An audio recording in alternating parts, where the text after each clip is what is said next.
Good morning and welcome to another edition of Bumper to Bumper Radio.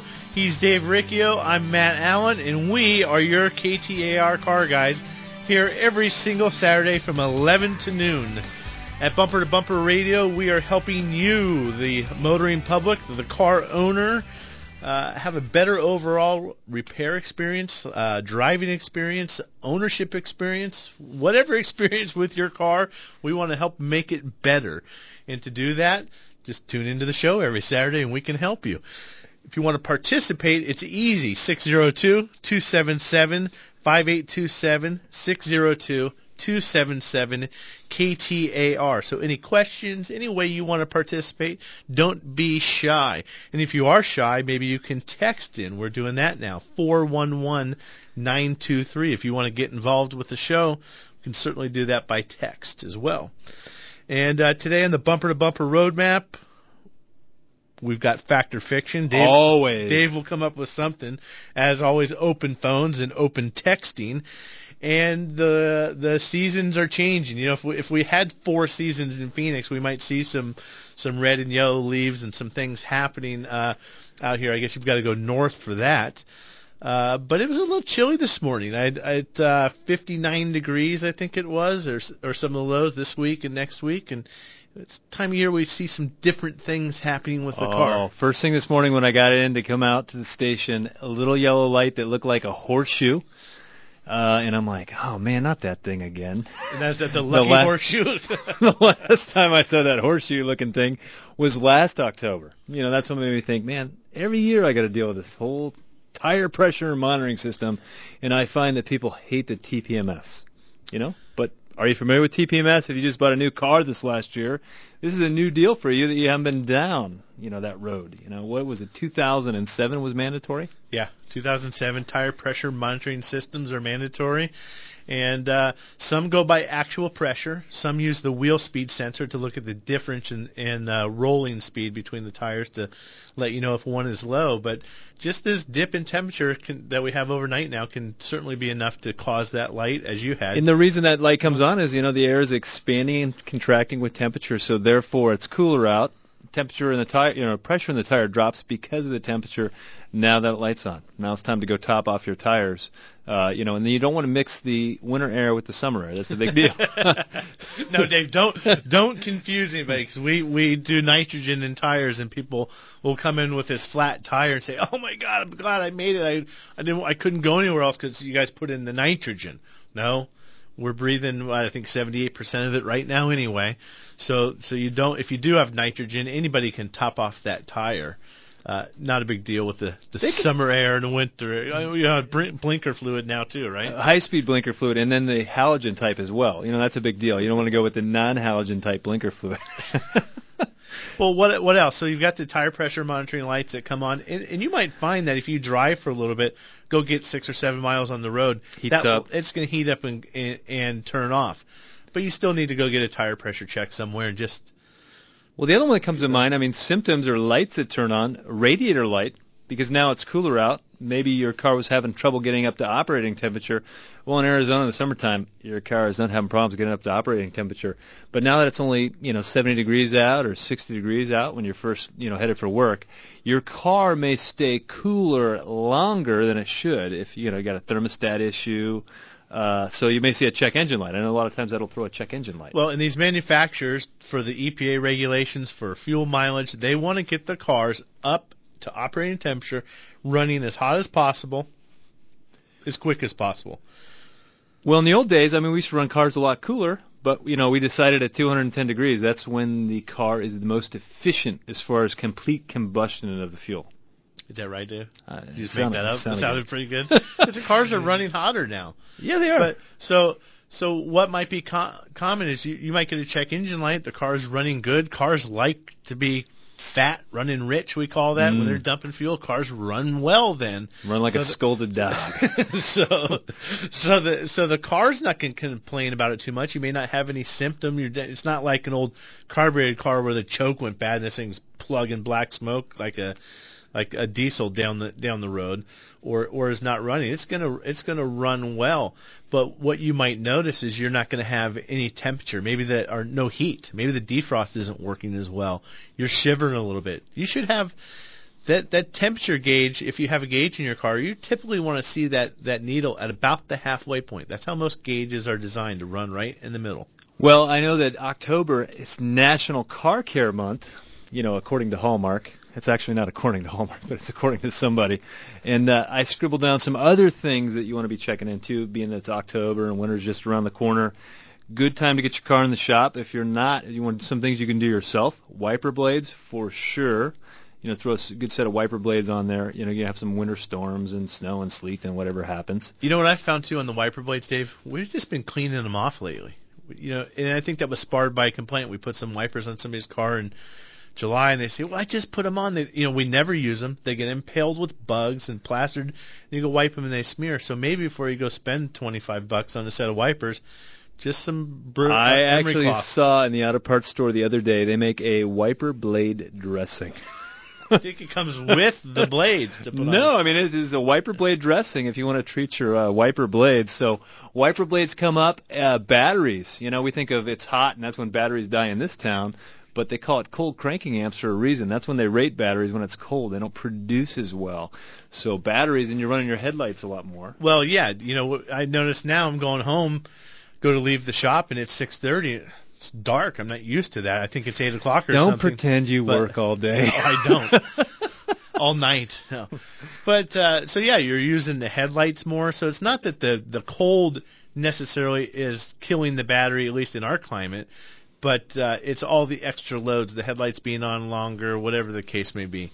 The other one, Dave, I think of, we get a lot now, and I'm sure you do this time of year, is transmission. It's cold out, that fluid, the oil contracts. You go, drop it in reverse, and the car doesn't want to move Nothing happens. The morning sickness of transmission. So it may have been low on fluid all summer long. You had no idea, but now that it's cold out, it's going to feel really low. Well, and I guess the same thing might go with power steering systems. Just everything that's on the margin. I guess the swing is going to make a difference. Yeah, the high temperatures of the summer are really going to test the integrity of the system. How strong is that plastic radiator tank, or how well is that water pump seal or that hose? But when you get into cold, I think it's more the fluid levels. I mean, it's always the startup too. When you start it up, you get the old tick, tick, tick, tick, tick noise. Sometimes that's an exhaust leak. Sometimes that's a little bit of a valve noise. Tick, tick, tick, tick. That shows up in the winter. Or maybe sometimes the guy that doesn't put the right oil in your car because you've got that $5 super duper oil change special at the whatever shop, and they, everybody that price is for the cheap stuff, the 1030, but your car needs 520 or 530. So now's maybe a good time to make sure you've got the right oil in your car. Don't go with what Grandpa always says, use the 1040. Yeah, don't put the thin stuff in the winter, the thick stuff or whatever. I mean, everyone's got their theory on oil. Whatever the manufacturer says put in there, that's what you're putting in your car. That's my big thing. Factory fill. Factory fill, huh? So hydrogen. Why do people put hydrogen in their tires? Maybe they're making bombs. Or did you mean nitrogen? Did I say hydrogen? You did. Yes, we are making bombs. You just let that thing get down to the steel cords. We'll make ourselves a spark and kaboom! Hydrogen tires. I was looking up hydrogen-propelled cars earlier. I think that was the problem. One of many, Dave. So what's your question on the nitrogen? Nitrogen. I mean, I think not everyone understands nitrogen. If you're the automotive enthusiast, you're the guy that wants hey, man, I just want the cream of the crop. I want the best stuff. There is a benefit to putting nitrogen in your tires. How much is that worth to you? That's up to you. But the reason we do nitrogen, there's less of a swing with the temperatures when it's nitrogen in the tire. Also, it's a bigger molecule, so it doesn't slip out of the tire as much. Some other benefits, Matt? Well, just a more consistent tire pressure. Don't buy nitrogen because you think you're going to get better gas mileage. You will over the life of the tire. Just in California, they've made rules where you have to, if the car goes into the shop, you have to, as a shop owner, you must check and document tire pressures. Okay. Well, they do that for a reason. They're doing it under the guise of it's better fuel economy and better for the environment. If people have better inflated tires, they're going to not pollute as much. So that would be one reason on the nitrogen. But the notion that it's going to save you gas tomorrow, you're crazy. I've been filling my tires with helium now for years. It improves my gas mileage because the car kind of floats down the road. But then depending on also on the nitrogen, if you're not purging the tires, you got to fill with nitrogen, let the air out, fill it, let the air out, fill it, let the air out. You're not going to get as pure of a content in the tires.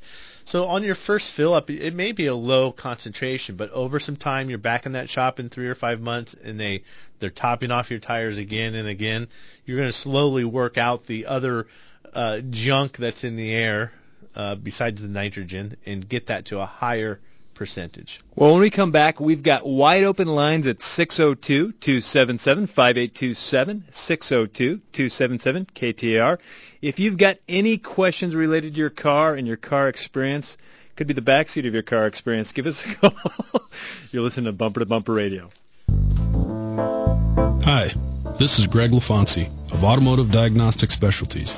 Yes, we realize this is a long name to remember, but most of our customers know us simply as ADS. ADS is a family-owned and operated, state-of-the-art, full-service automotive repair facility with an expert staff that has helped us earn the coveted AAA Top Shop Award as one of the best shops in the nation for the second straight year in a row.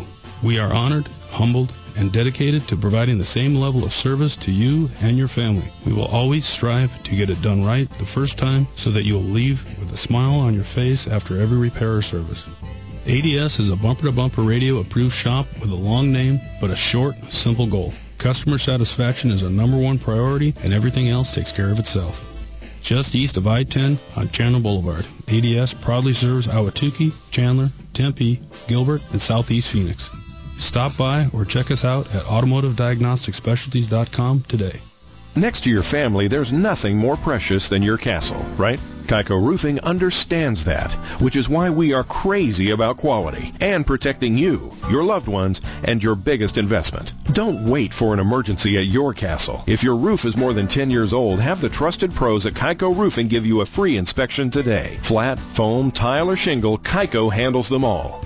From a small leak to a complete new roof, Kaiko has you covered. At Kaiko, we're proud to install peace of mind by using only the finest materials with the most skilled workers, all backed by the industry's best owner's pride guarantee. Since 1994, Kaiko has repaired or replaced tens of thousands of valley roofs, with over 50% of our business coming from referrals or repeat customers. In fact, over 98% of our customers say they would refer us to a friend or family member. For a free checkup and financing options, call 602-944-4600 or go to KaikoRoofing.com for more details. Kaiko Roofing. We're crazy about quality. You're listening to Bumper on News Talk 92.3 KTAR. Well, welcome back to Bumper Radio. I am Dave Riccio, trying to have some fun with Matt Allen, and we're trying to help you with your car. All you got to do to get involved with the show is give us a call at 602-277-5827, 602-277 KTAR, never said that before, or you can send your text to 411-923. Hey, did you hear Toyota? They got cleared on one of them court cases for a runaway vehicle. I think that was a pretty big victory for them. I don't know which one it was. I'm thinking it was the one in San Diego where the highway patrolman and his wife were in the car, but what the jury, they find they're not guilty, they're not responsible. Not responsible. I'm not sure where you got your facts, but it was a 66-year-old lady. She was diabetic, and they kind of blamed it on health issues or something other than the runaway car. Fourth, you're giving me a strange look, but I did read up.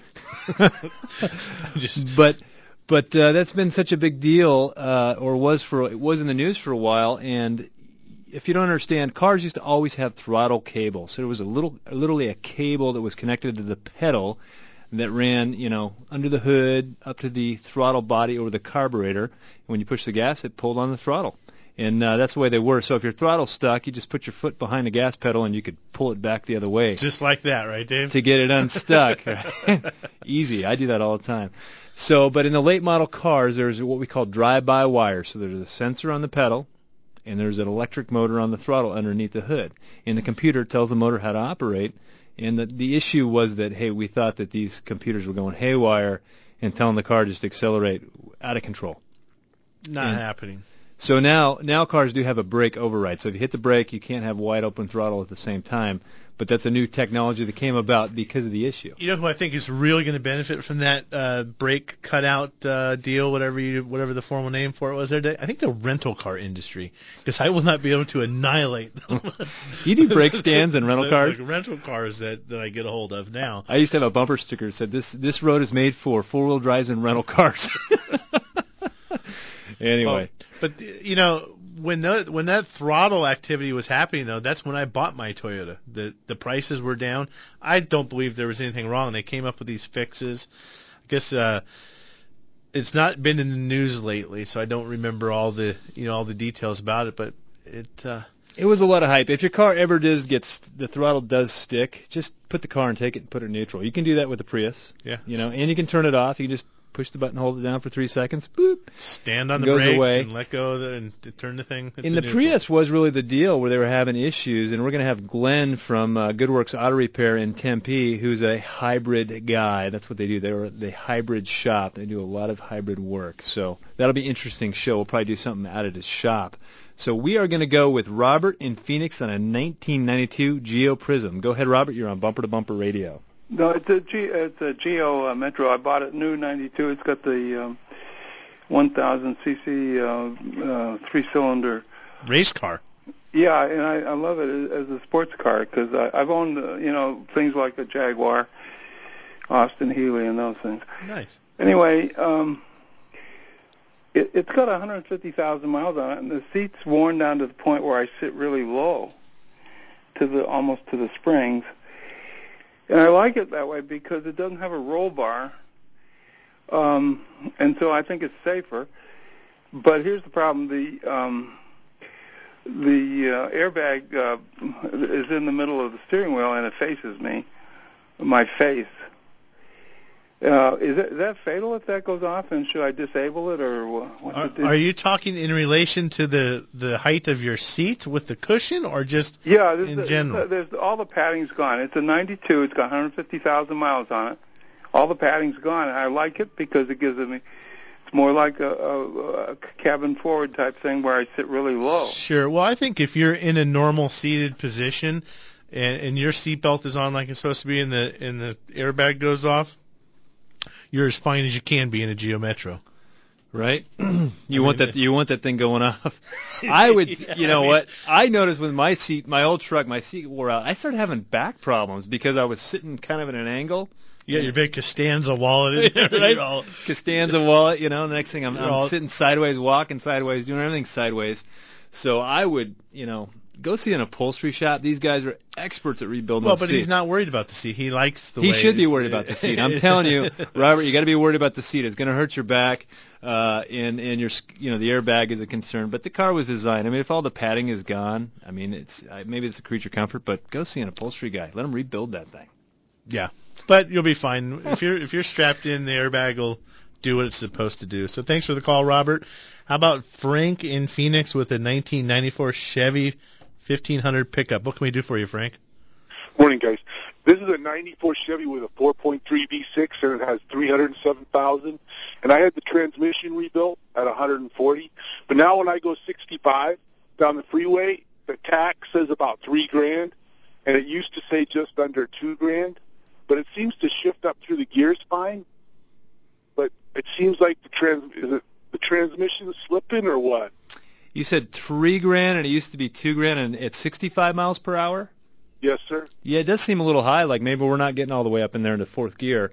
I don't know the transmission is necessarily slipping, but you should feel when you leave a stoplight, if you were to accelerate all the way up to 65 on a 94, you're going to be able to feel it.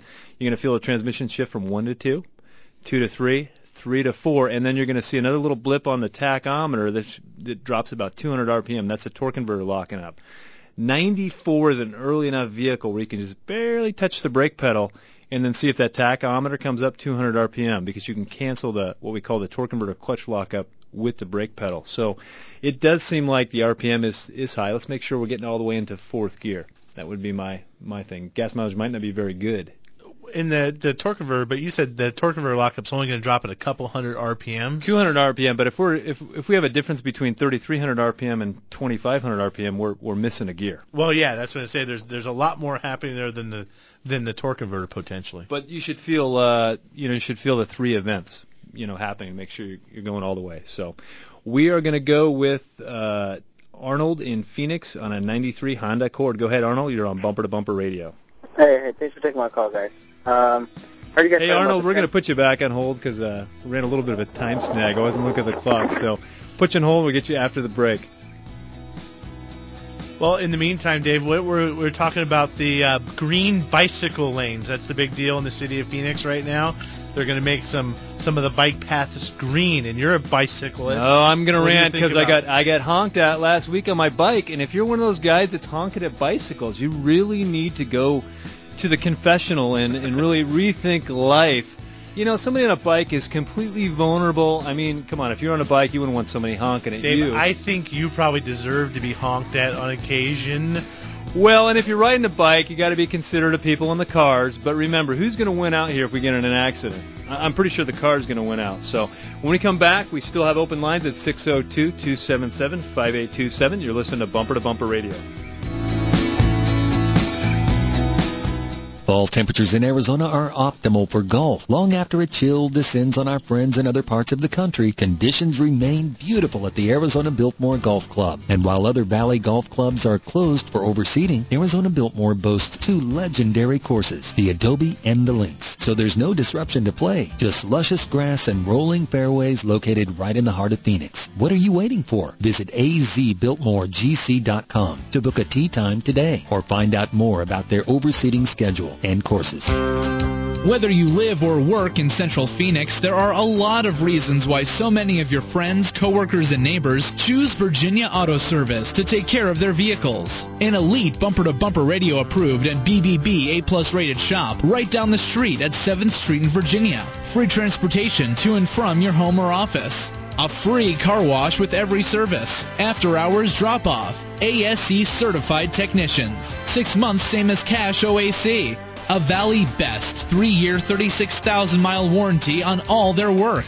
Yep, for 18 years, your friends and neighbors have been choosing Virginia Auto Service for all the right reasons. Quality service at a fair price. So don't watch summer pass you by from the side of the road. Come check out all their online specials at virginiaautoservice.com and make sure your car or truck beats the heat this season. Virginia Auto. They're serious about service.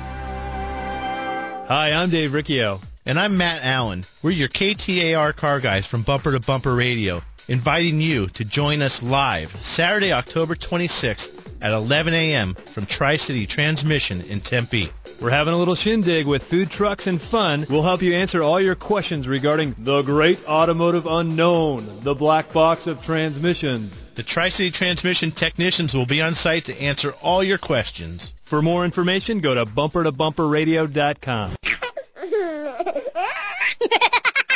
It sounds like they've just had the accurate automotive experience. We're family-owned and operated and have served the Mesa, Tempe, Gilbert communities for over 22 years. We focus on building long-lasting relationships. And oh yeah, listening to you so that we can understand, meet, and exceed your expectations. One location, 14 bays, 88 years of automotive expertise, and a passionate commitment to customer service and excellence. My name is Lee Weatherby, and I approve this message because it's true. We love what we do, and we want to do it for you. Accurate Automotive, the home of friends serving friends. Have you been told you need to spend over $4,000 on a new hybrid battery? Hi, Glenn Hayward here for the Hybrid Shop at Goodworks Auto Repair. If your hybrid has been losing fuel efficiency or become sluggish, the problem may be a battery issue. But replacing the battery with the dealer for $4,000 or $5,000 is crazy when the Hybrid Shop at Goodworks Auto Repair can condition your battery to like new for as low as $1,300. Visit GoodworksAutoRepair.com for details. Experience what auto service should be. My pappy said, son, you're going to drive me to drinking if you don't stop driving that hot rod Lincoln. Bumper to Bumper on News Talk 92.3 KTAR. Well, welcome back to Bumper Radio. I am Dave Riccio. He is Matt Allen, and we are reminding you not to honk at bicyclists today. I can't believe anyone would honk at a bicyclist. Matt and I were looking at the rules before the show, and you're supposed to give a bike 3 feet room. And Matt said he even saw a sign the other day that says 3-foot rim to bicyclist. And really the other thing I saw was 5 foot would be even better. 5 is suggested. 3, I was up by Rio Verde area, way northeast Scottsdale, and I was surprised when I saw that. It made me think of you. It made me think of running you over, Dave. I look really good in those tight shorts. Are you going for a bike ride today? I am going for a bike ride. But you're going in the desert. So yeah, mountain bikes. You're not worried about the trail. Most of the people I road bike with, they say, man, you are crazy riding a mountain bike. And I'm like, we don't have cars. Well, I was telling you during the show when we were talking about that because of the green bicycle lane thing that they're doing in Phoenix. The bicyclists have the same rights as the car on the road. You can ride in the lane, you can go through the green light, you can do whatever. We're going to treat you like you would another car, or a motorcycle. But you also have the same responsibilities. Mm-hmm. So don't think that you get to run the stop sign too because you're on a bike and not the car. So you need to stop, Dave. I had some guy yell at me the other day, and I forget what it was for. I had my window down. I was leaving my neighborhood. I'm like, you're the one that went blown through the stop sign, not me. He's mad at you? Yeah, he was mad at me. Sometimes you think you're on the bicycle, so you get a free pass. But now we might rile some people up. Who knows? Yeah, right. Don't honk at bicycles and tie in that road rage. Road rage, I had somebody yesterday get pretty mad at me. And they probably should have been mad at me. So we're going to go with Doug in Scottsdale on a 2008 Chevrolet Tahoe. Go ahead, Doug. You're on Bumper to Bumper Radio. Hey, guys. How you doing today? Good. What can we help you with, Doug? It's actually pretty good timing. I just had a tire pressure sensor, TPS, go out last week, and they're the standard. They're the ones that came with the car, so they're sure. 7 years old or whatever. So what I'm wondering is, should I just go ahead and replace all 4 since they're all that age? That was our conversation before the show. Well, Don't go 1 or 2. It's like, take your bathroom vanity. One of the light bulbs goes out. You're going to replace all 6 or 8 of them, or you're going to do just 1.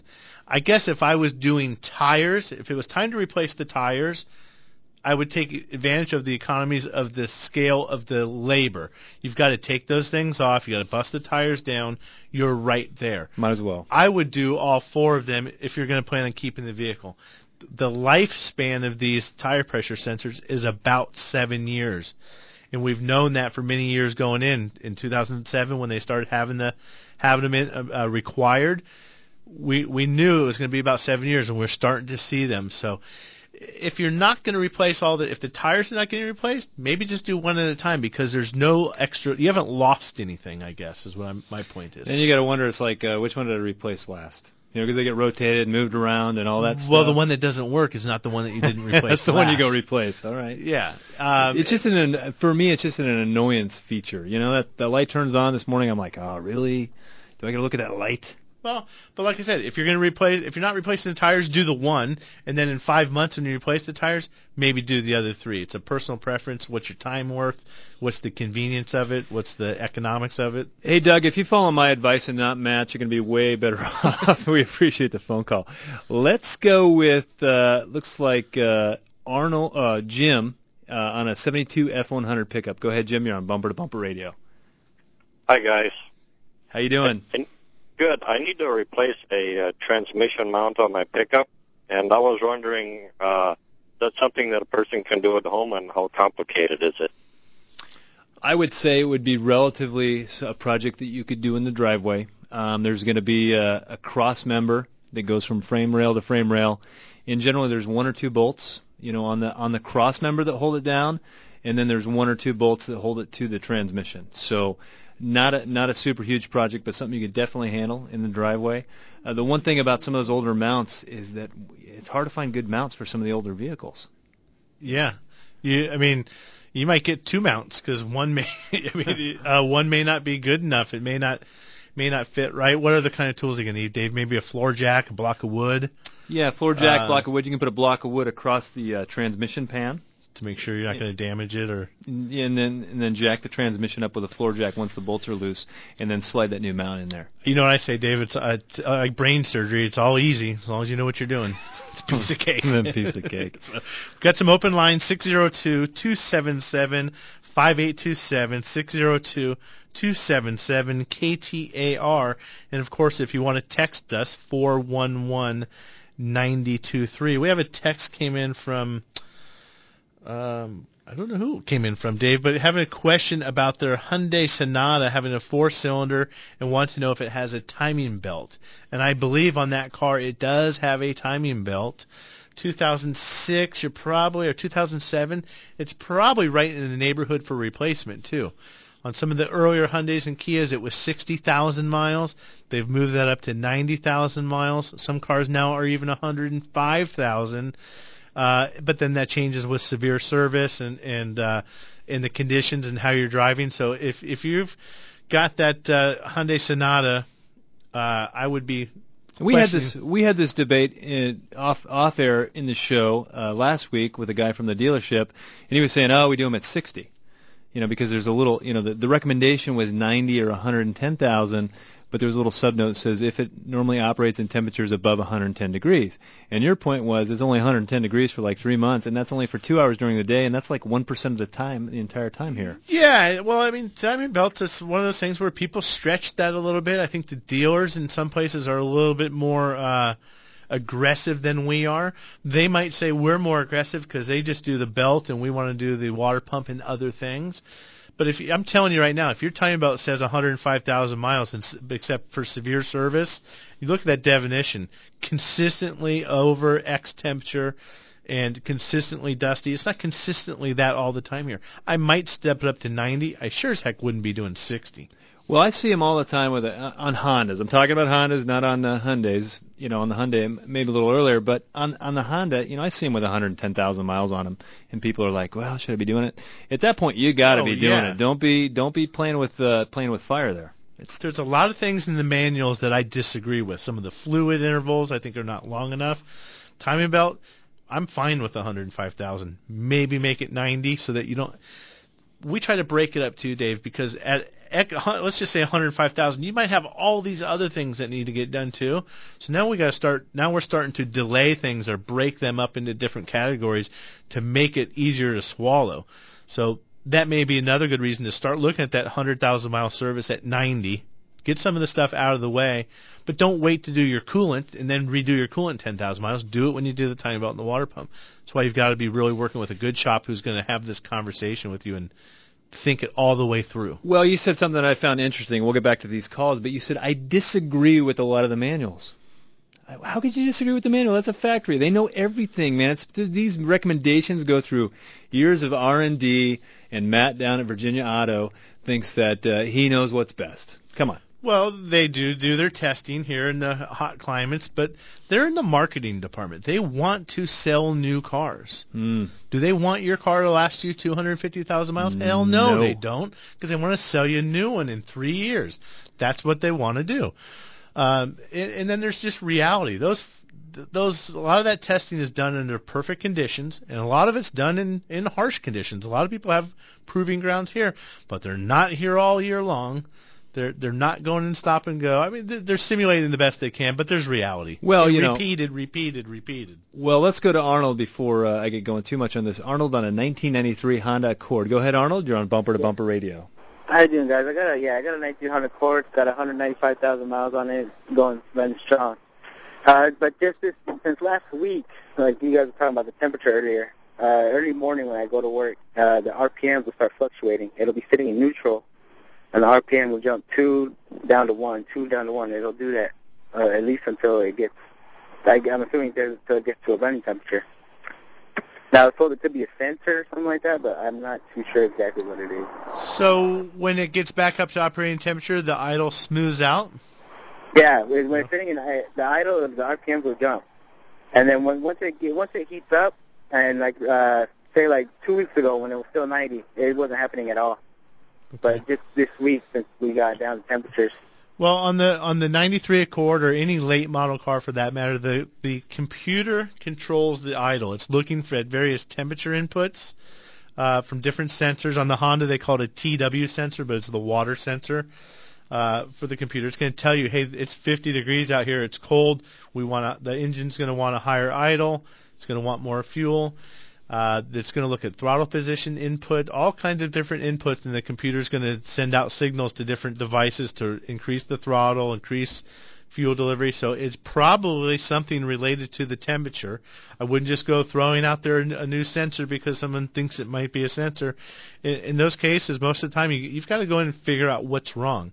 In a 93 Accord, Dave, you asked me earlier, are we making the difference or making the transition? Are cars getting harder to work on, or are they easier?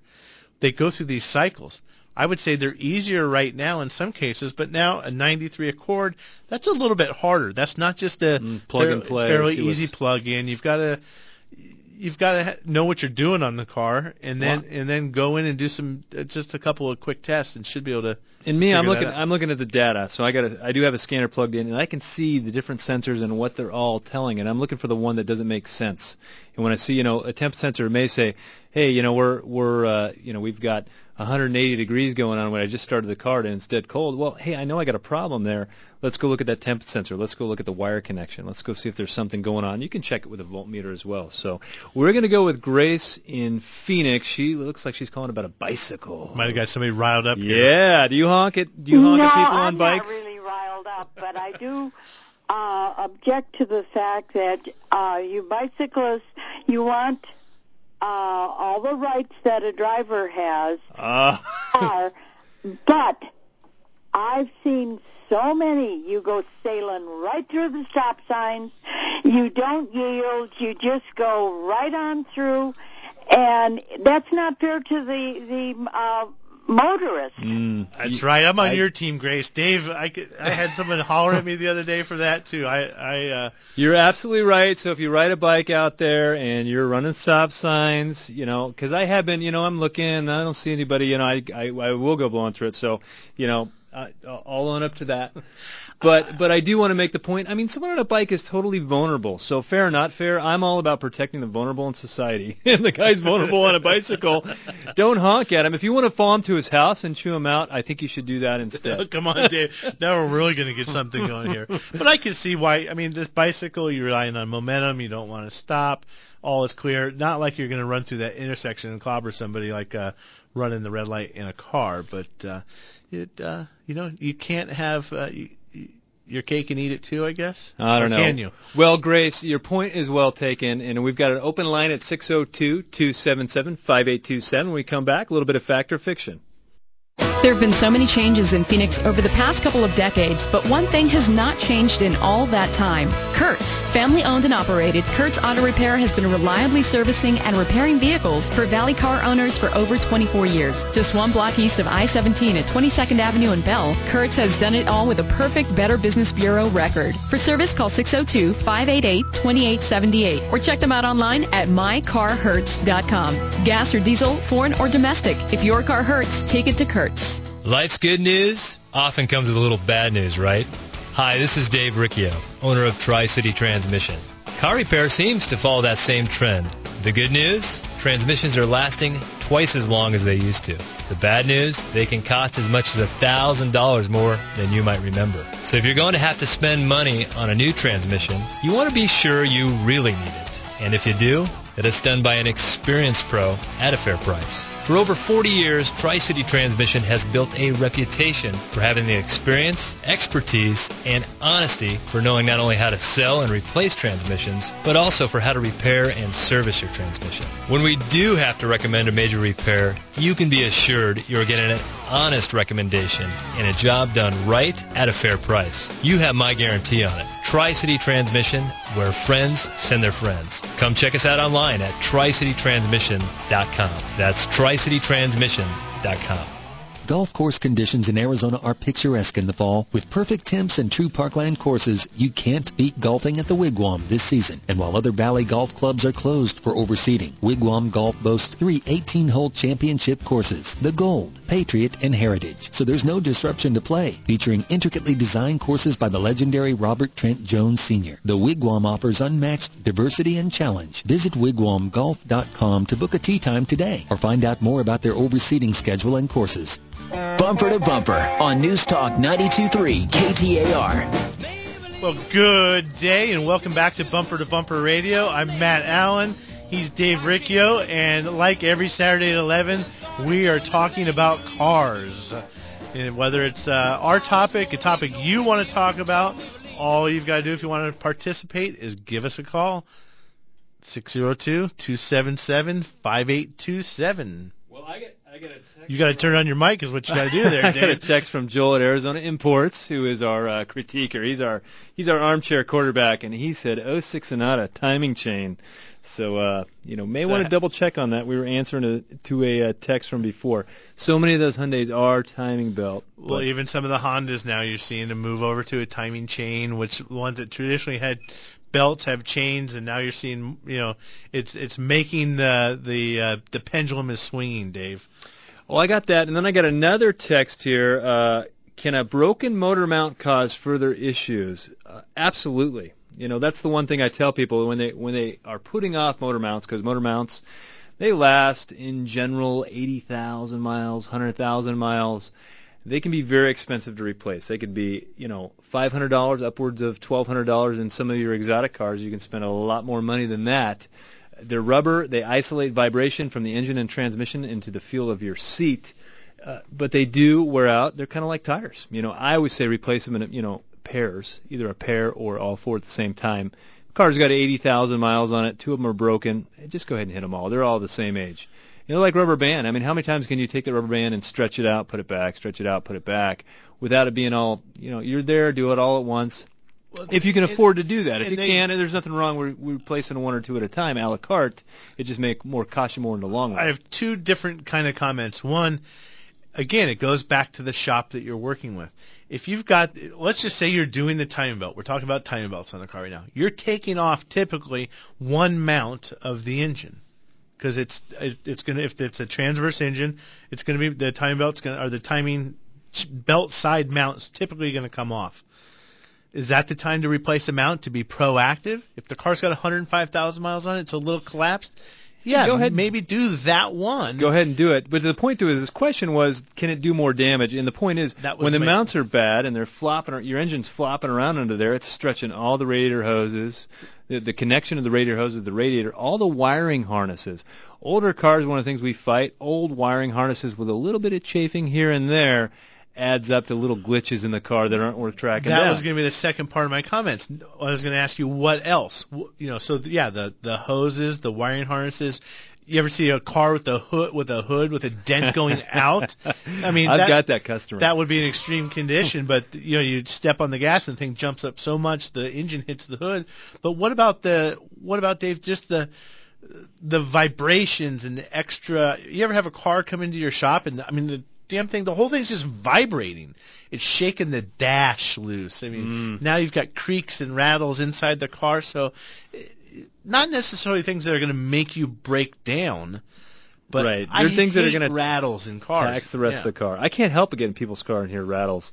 In there, do you hear that? Oh, no, not at all. My brother, he's the worst, man. His car's like falling apart. Do you hear that?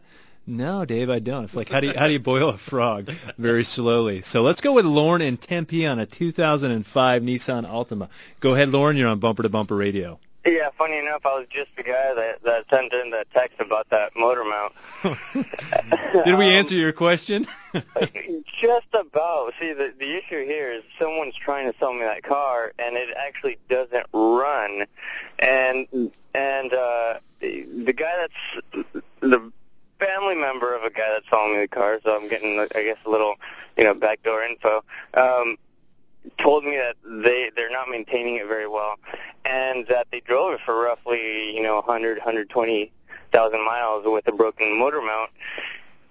The guy selling me isn't trying to sell it to me, isn't trying to tell me too much, but, my concern is, putting that many miles on a car, if I was to buy, that car for, $1,500, $2,000 because it doesn't run, is it pretty predictable to see what's wrong with it, knowing that it's the broken motor mount?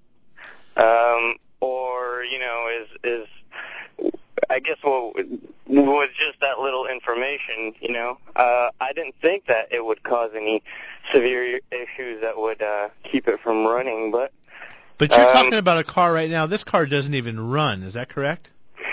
It turns on, but it doesn't run very well. It's really rough. It doesn't idle right. Right. It sounds like some sensor issues, but, out of the thousands of sensors or, out of a lot of sensors, I don't know if, could be on. Well, whenever you're buying a used car, I mean, if it's running, I mean, if you're going to pick a 2005 for $1,000, there's going to be some stuff wrong with it. Well, yeah, definitely. I mean, it's not just going to be some cherry, but you'll probably can't go wrong. You buy the car for $1,000, you might be able to get it running. Worst case, you got to unload the thing and ditch out on it and lose a couple $100. I don't know. Sound like 120,000 miles 05 Altima? That doesn't sound like a bad car. But the point here I wanted to make is get that thing checked out by your mechanic. You're in Tempe. We've got Arizona Import Specialist. The guy's he's a Nissan guy forever. Go see him. Look at it. He'll point you in the direction. The one thing that guys that look under cars and have been looking at cars for years, we see so many things right off the bat. Things you want to be worried about. Things you make. I mean, when you get under a car, Matt, can you help but not see things that are wrong with it? Well, it's what you've been doing for years. Everything. You don't even have to get underneath the car a lot of times. Like you said, you jump in your brother's car. I jump in my mom's car, and you notice stuff right away. It may not be the stuff that Lauren needs to know why his car isn't running right. You're not going to just find that, but we can always find the other things that maybe you just don't notice because it's slowly been happening over time. Did you know they are celebrating Bob Bondurant's birthday today in what is the name? It's not Firebird Raceway anymore, is it? No, it's Wild Horse Pass Motorsports Park or Wild Horse Motorsports Park. He's 80 years old, and that's a guy that's been racing cars for a long time. Last spring, I think it was, Matt and I went out to Bondurant. We got a hot lap with Bob, and for 80 years old, man, he can throw down. Yep. I mean, there was I'm like, he's really good at this. I hope he just doesn't know. But he's it's pretty exciting to have that right in town. 80 years, a couple other things. If you want a free, well, not a free brake job, but if you want free brake pads for your brake job, at Virginia Auto Service, which is one of the bumper-to-bumper shops, you'll find at bumper-to-bumperradio.com. So Virginia Auto Service and Accurate Automotive in Mesa, and Virginia Auto Service is downtown. Free brake pads for brakes for breasts during the month of October. And basically you get free brake pads. We're going to do the brake work on your car and donate some money to the Cleveland Clinic. And then coming up October 26th, we're going to do bumper-to-bumper remote live from Tri-City Transmission in Tempe. Open house. Going to have a food truck there schlepping grilled cheese sandwiches, Dave? Providing a grilled cheese food truck will be out making grilled cheese sandwiches. That could be fun. Yeah. You can get the details at tricitytransmission.com. Scroll to the bottom of the page, but it's 10 to 1 o'clock. Be out there. Technicians answering questions. We've got transmissions taken apart. You can look at them. Open house, right? The whole shop will be open. Walk around if you got questions that you've been longing to have answered. So we will look forward to seeing you next week.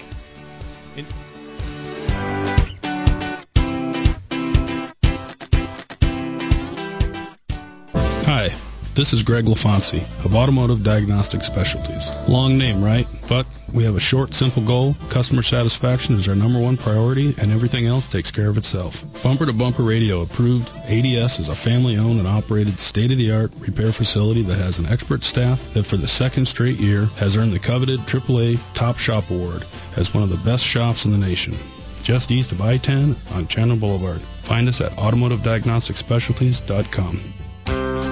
Whether you live or work in Central Phoenix, there are a lot of reasons why so many of your friends, coworkers, and neighbors choose Virginia Auto Service to take care of their vehicles. An elite bumper-to-bumper radio approved and BBB A+ rated shop right down the street at 7th Street in Virginia. Free transportation to and from your home or office. A free car wash with every service. After-hours drop-off. ASE certified technicians. 6 months same as cash OAC. A Valley Best 3-year, 36,000-mile warranty on all their work. Yep, for 18 years, your friends and neighbors have been choosing Virginia Auto Service for all the right reasons. Quality service at a fair price. So don't watch summer pass you by from the side of the road. Come check out all their online specials at VirginiaAutoservice.com and make sure your car or truck beats the heat this season. Virginia Auto. They're serious about service.